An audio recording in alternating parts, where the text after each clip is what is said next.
Manufacturing Engineering Apprenticeship at Atlantic Technological University is an excellent choice for those looking to build a career in manufacturing engineering. It's also an opportunity for companies looking to upskill and retain valuable employees.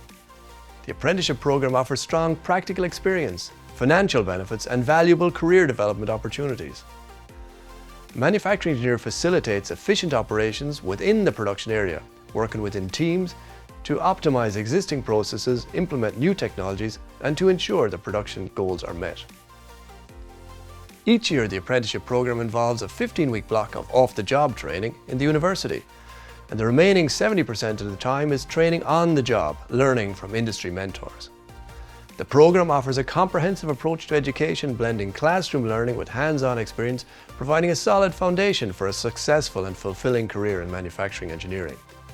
What attracted me to the manufacturing apprenticeship was the diverse range of modules. There's a lot of different modules based on design, quality, management, mechanical, pneumatic, different modules. So when I looked at the apprenticeship route, I could do my 4 years, where I also had 4 years of industry experience, and I had support from my company financially and academically. So I could completely focus on my academic studies rather than the thought and stress of working part-time to support myself. Have an unlimited amount of options where you want to go in your career, whether it's to go down in designing in medical fields or working code or automation, robotics. There's just so many different options that you have.